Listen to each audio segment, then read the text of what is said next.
Every summer between June and September, families across the United States would brace for what doctors in the 1800s called the dying season. Infant mortality spiked. Adults doubled over with stomach cramps after Sunday dinners. Entire neighborhoods fell sick from the same batch of milk or the same cut of beef from the same butcher on the same street corner. Then, in 1927, General Electric released a clunky white appliance with a motor bolted to the top.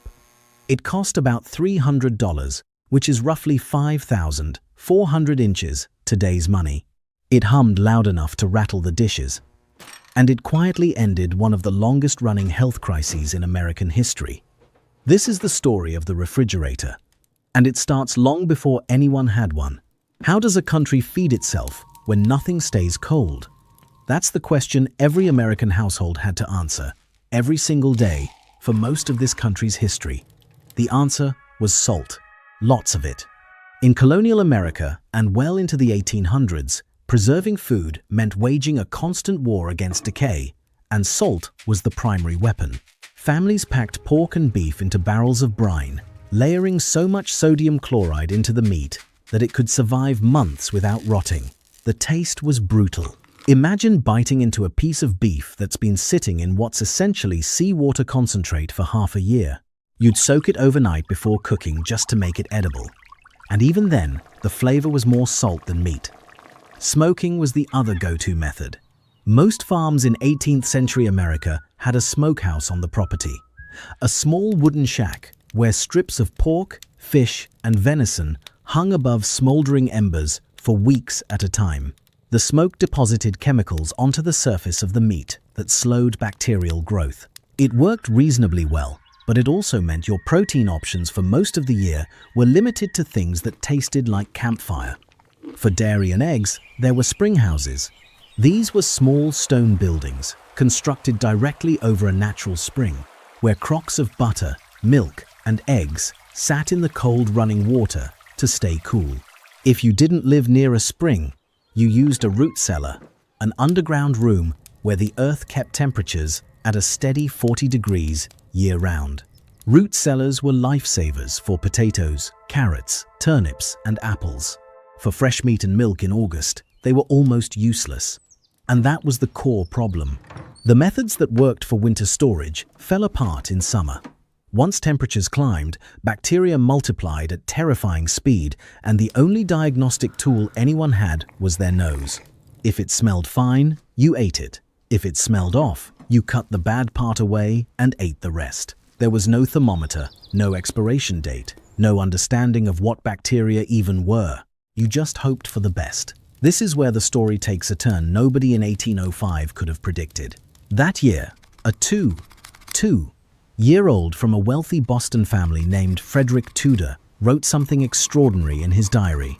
He and his brother William had decided to take the ice that formed naturally on their family's pond in Saugus, Massachusetts, cut it into blocks, load it onto a ship, and sell it to people in the Caribbean who had never once experienced anything cold.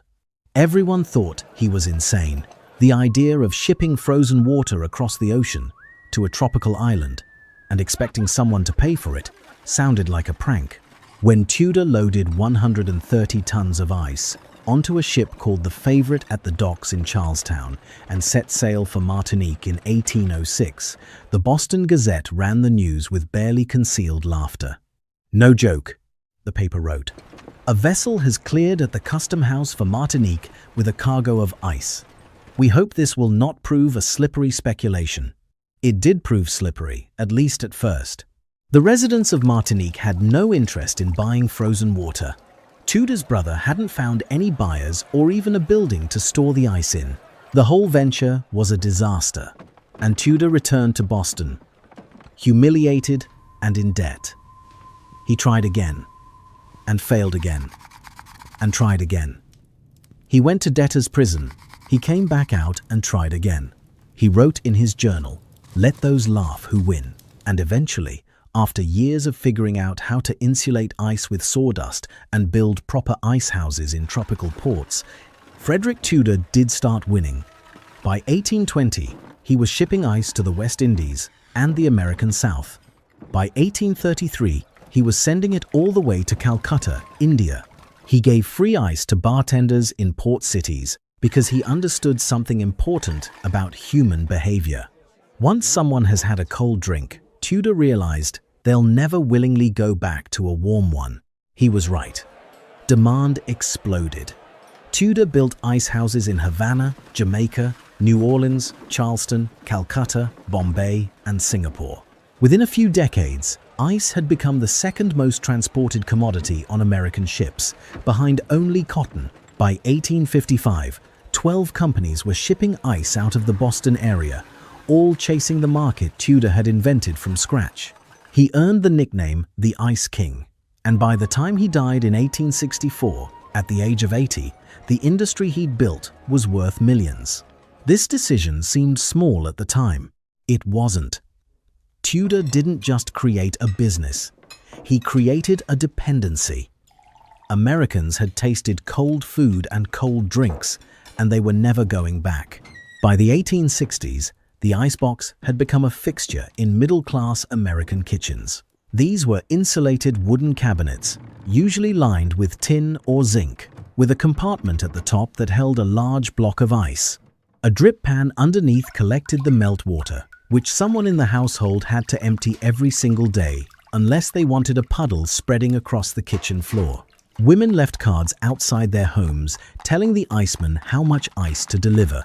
Some houses even had a small door in the back wall behind the icebox, almost like a doggy door, so the iceman could slide the ice directly in without tracking mud through the house. By the time the Civil War started, roughly 2/3 of households in Boston and New York were receiving daily ice deliveries. The system worked. Mostly. The problem was that iceboxes kept things cool, not cold. They slowed spoilage, but didn't stop it. A block of ice lasted about a week in good conditions, less if someone kept opening the box. And the ice itself was only as clean as the pond it came from. In growing cities with contaminated waterways, the ice could carry its own problems right into your kitchen.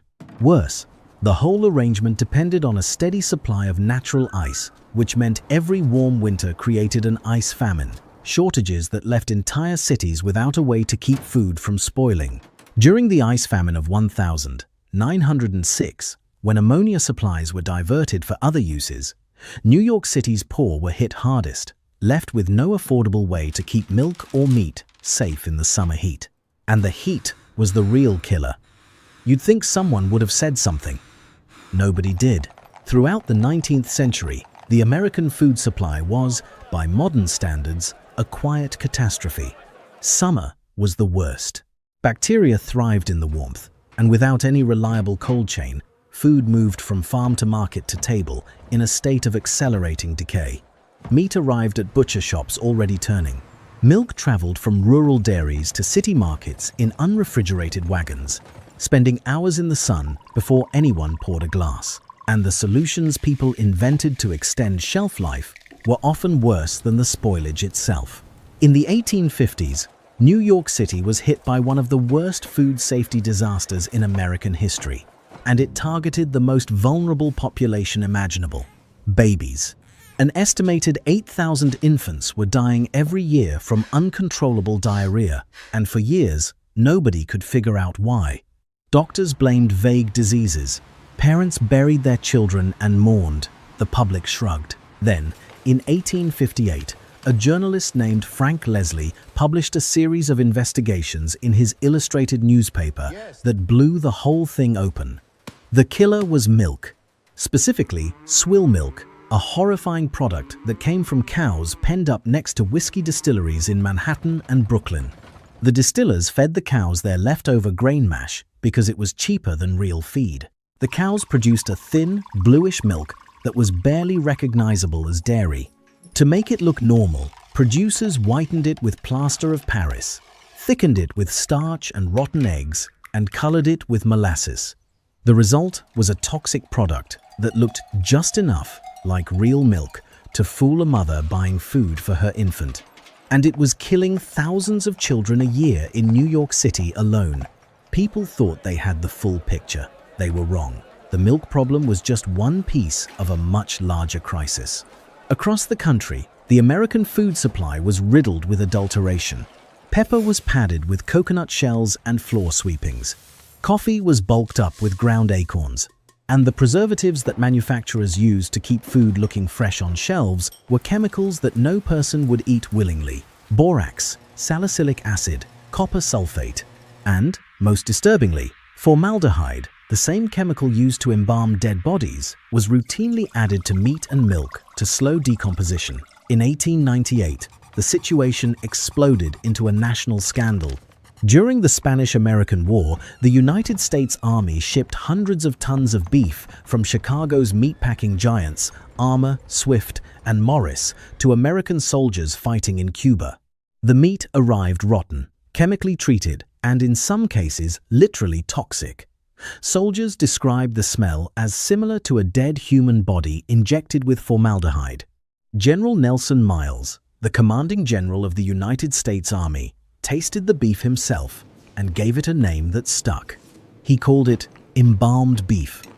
The meat caused an unrecorded number of deaths from dysentery and food poisoning, hitting hardest among troops already weakened by malaria and yellow fever.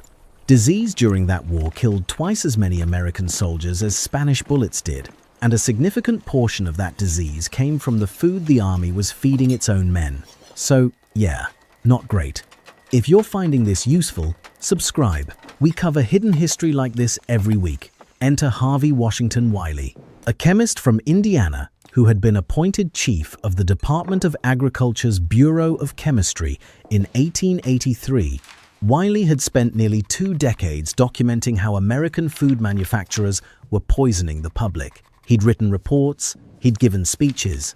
Nobody in Congress cared, because the food industry was spending enormous sums lobbying senators to keep the government away from their business. So Wiley decided to do something dramatic.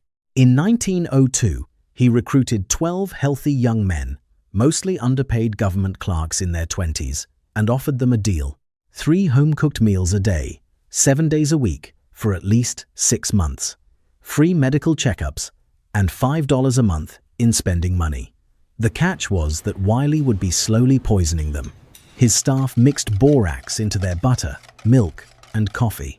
They hid formaldehyde in the meat. Copper sulfate went into the fruit pies. The volunteers knew exactly what they were signing up for. A sign posted outside the dining room read, "None but the brave can eat the fare." The newspapers loved it. They called the group the Poison Squad, and the story became a national sensation.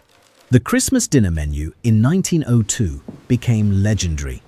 Apple sauce, borax; soup, borax; turkey, borax; canned string beans; sweet potatoes, borax; rice pudding, borax; milk, bread and butter; tea, coffee, a little borax.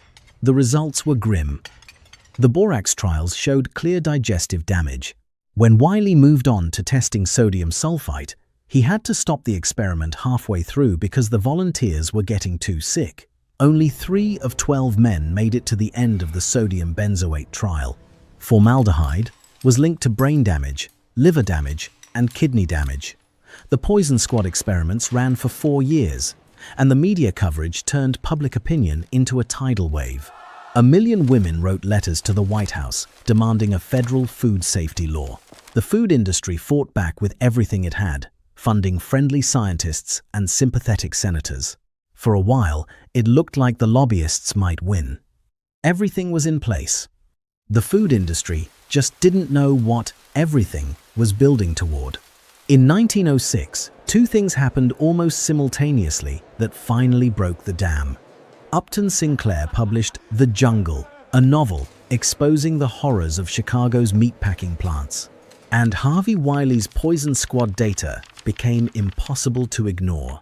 Congress passed the Pure Food and Drug Act of 1906, which for the first time made it illegal to manufacture, sell, or transport adulterated or mislabeled food in the United States. It was the foundation of what would eventually become the Food and Drug Administration.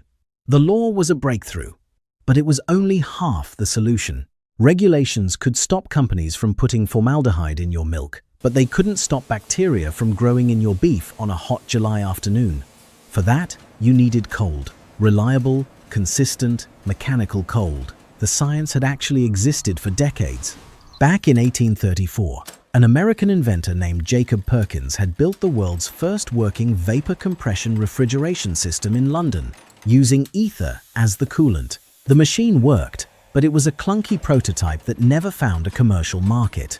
The real breakthrough came in 1876, when a German engineer named Carl von Linde, working at the Technical University of Munich, developed a practical refrigeration system that used ammonia. Linde's original motivation had nothing to do with food safety. He wanted to help German breweries control the temperature of their beer during fermentation. But the technology he created turned out to be useful for a lot more than lager. By the late 1800s, commercial refrigeration was spreading through meatpacking plants and breweries across America. Refrigerated railroad cars transformed how food moved across the country. For the first time, fresh beef from Chicago could arrive in New York still cold, but home refrigeration remained out of reach. The early machines were enormous, expensive, and genuinely dangerous. The coolant gases they used were toxic, which meant your refrigerator could actually kill you if it leaked. Even Albert Einstein got involved, designing a safer refrigerator in the 1920s, though his design was eventually made obsolete by the discovery of better coolant gases. The turning point for the American household came in 1927, when General Electric released the Monitor-top refrigerator.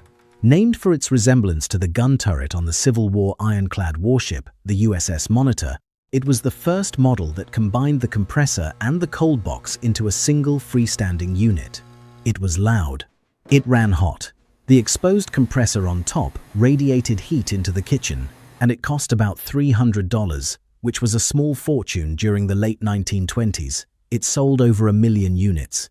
By the early 1930s, about 8% of American households owned a mechanical refrigerator. That number sounds small, but the trajectory was steep.